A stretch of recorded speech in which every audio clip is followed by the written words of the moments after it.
Bienvenidos y bienvenidas. Las elecciones de Ecuador todavía tienen la necesidad de una honda reflexión y una explicación más densa para entender qué pasó ese 7 de febrero último.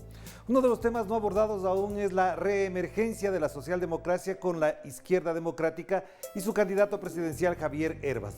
No solo se ubicó en un buen cuarto puesto, con un 16% de la votación, a pocos puntos del segundo y tercer lugar, sino que tiene el segundo bloque legislativo más importante detrás del de la Revolución Ciudadana.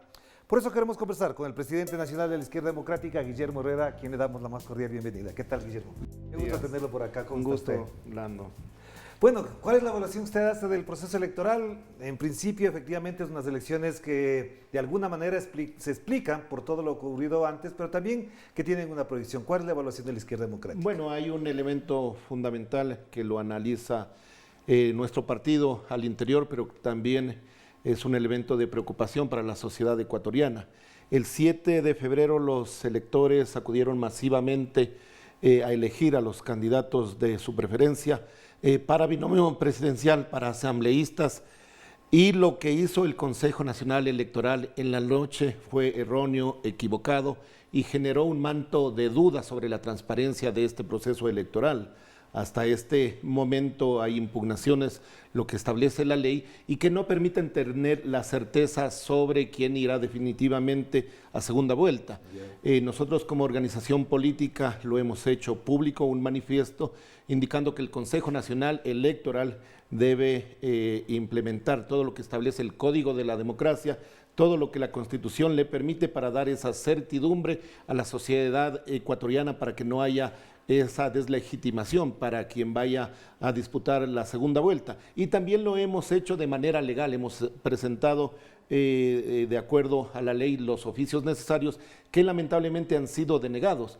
Nosotros establecemos que el artículo 141 del Código de la Democracia le permite al Consejo Nacional Electoral hacer las revisiones que considere pertinente, claro, no necesita ninguna otra actuación, pero no lo hicieron. Eso nos lleva a una profunda reflexión. Este Consejo Nacional Electoral, ¿a quién obedece? ¿De quién depende? ¿Sus consejeros están al servicio del pueblo ecuatoriano o al servicio de qué grupos y de qué partidos políticos? Se sabe que además, ¿qué organizaciones políticas nombraron o son parte de ellos? Eso se ha conocido. Pero desde el punto de vista político, ¿cómo evalúa, por ejemplo, el resultado temporal o previsorio que tenemos? Es decir, un primer lugar para la Revolución Ciudadana, un segundo o tercer lugar disputándose entre Guillermo Lasso y Yacu Pérez, y el rol de la Izquierda Democrática. Bueno, los resultados nadie los preveía, al menos para nuestra organización política. Recordarles que Izquierda Democrática fue eliminado del registro de partidos políticos, que hace 4 años logró su reinscripción, un partido creado en la década de los 70 y que luego de estos 4 años de reinscripción primero presentó candidatos con una gran alianza de organizaciones de centro izquierda con Paco Moncayo. Allí obtuvimos el 4º lugar, pero con algo menos del 6%, y obtuvimos 3 asambleístas. Y en esa ocasión era alianza con Pachacuti, además. Sí, era alianza con Pachacuti. En el mes de agosto del año pasado, nuestra organización política es la primera en el Ecuador que realiza una convención por medios virtuales con detección facial para establecer el voto de los delegados de todo el territorio ecuatoriano y de las circunscripciones del exterior, y allí soy nombrado como presidente de esta organización. Y realizamos una propuesta clara a toda nuestra dirigencia.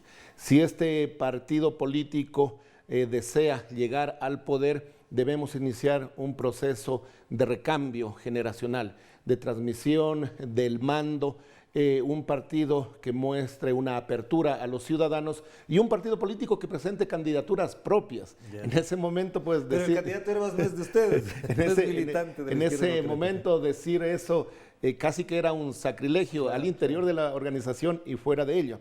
Y nosotros manejamos algunas alternativas para llegar a la elección y nos decidimos por la mejor alternativa, por Javier, que como usted dice, no ha tenido una militancia político-partidista en ninguna organización, pero que tiene una historia de vida que nosotros preveíamos puede conectar muy bien con gran parte de la población ecuatoriana, una historia de trabajo, de emprendimiento, de generación luego de empleo, y eso nos dio un buen resultado. Un empresario que tiene una visión social, que comparte los postulados de nuestra organización política y que tiene una disciplina muy férrea para alcanzar los objetivos, tiene esa decisión de servir al país. Eso juntado a la estructura de una organización política sin buenos resultados electorales recientemente, pero con una estructura nacional y con una historia una tradición, una organización política bien vista por la ciudadanía ecuatoriana, y venimos a ocupar una necesidad de la sociedad ecuatoriana, un partido de centro izquierda, un partido socialdemócrata, y creo que eso, junto a la campaña de Javier, que logró conectar mayoritariamente con los jóvenes ecuatorianos, ellos fueron el motor de esta campaña, pudimos lograr resultados que en la planificación preveíamos tenerlos para el mediano plazo. Pero le pregunto una cosa, Guillermo, que es muy importante. Buena parte de los análisis que han hecho los expertos en el tema y otros que de alguna manera están inclinados a favor de una tesis, dicen que lo que hizo Javier Hervas de la izquierda democrática es copar ese vacío dejado por la confrontación correísmo-anticorreísmo. ¿Usted cree que efectivamente esa confrontación se agotó, ya no tiene sentido y el discurso, el relato político de ustedes va por fuera de eso, y hasta dónde llegaría?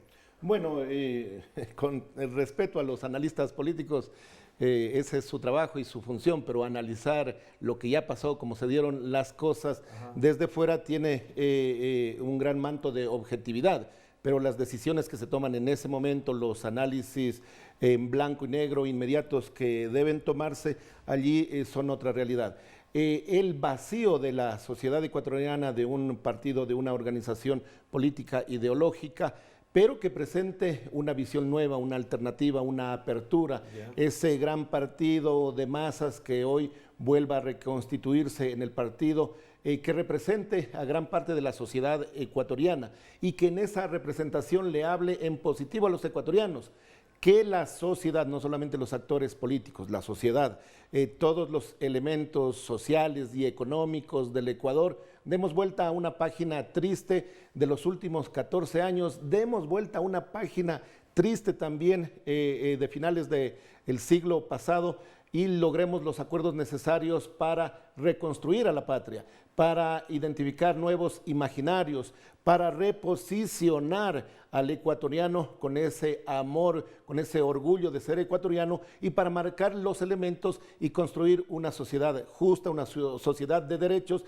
y una sociedad que brinde oportunidades a través de un Estado eficiente que garantice la concesión de los servicios fundamentales de los ciudadanos y que garantice un gran pacto entre la sociedad ecuatoriana, un pacto económico y un pacto político. Eso es lo que necesitamos de aquí a un horizonte no de 5, no de 10, de al menos Guillermo, 20 años. Usted señala la confrontación o que llenaron ese vacío, pero también es cierto que en los 10 años de Rafael Correa, la izquierda democrática, cuando tenía representantes ahí, votaba con el gobierno de Rafael Correa. De hecho, la constituyente contó con votos de la izquierda democrática para su aprobación. Y ahora también con Lenín Moreno, Vilma Andrade ha votado no todas las leyes, hay que ser específico en eso.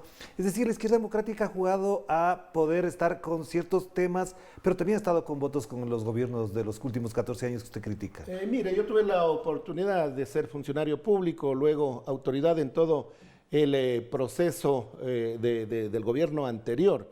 Se inició con una esperanza de la sociedad ecuatoriana, un cambio, un hartazgo de las prácticas políticas. En ese entonces, los primeros años se hizo una coordinación adecuada con los gobiernos locales, pero luego viene un segundo periodo de concentración, de recentralización del país, la pérdida histórica de haber cambiado la estructura económica. Seguimos siendo un país primario, extractivista, primario exportador. No hemos dado ese salto tecnológico con la gran cantidad de recursos económicos que se han manejado. Entonces, ese es el análisis que debemos hacer en las organizaciones políticas, un análisis objetivo que revise los resultados económicos, que revise los resultados sociales, cuál es el nivel de pobreza, cuáles son los niveles de corrupción que se han manejado, cómo se ha combatido la corrupción y para un partido como Izquierda Democrática, cuál es la independencia que se tiene entre los poderes, entre las funciones del Estado. Esos son elementos básicos para el análisis objetivo y para proyectar el futuro del Ecuador.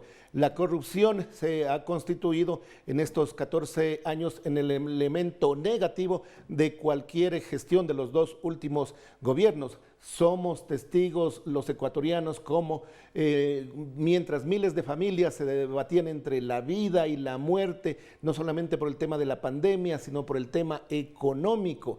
El gobierno nacional pactaba con asambleístas, les entregaba el manejo de la construcción de hospitales, negociaron con fundas para los cadáveres, es decir, una situación que conmocionó a la sociedad ecuatoriana y justamente allí nosotros les hemos dicho, eso no es lo normal, que un gobierno saque en cara a los ciudadanos que ha hecho y ha construido obra, pero si esa es su obligación, para eso es gobierno.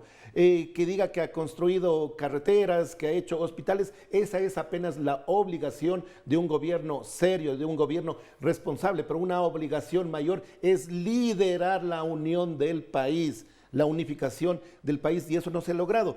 Y el tema en el contexto de la Asamblea Nacional o el Congreso, miren, nosotros estamos dando un mensaje claro a la ciudadanía. Debemos llegar a los acuerdos necesarios, fundamentales en la Asamblea Nacional. Te invito, Guillermo, para conversar sobre este tema ya en la proyección de lo que vendrá en adelante. Ya tenemos prácticamente más o menos configurados los bloques legislativos y de eso conversaremos después de una pausa. Hagamos la pausa y enseguida volvemos con el presidente nacional de la Izquierda Democrática, Guillermo Herrera. Vamos a la pausa.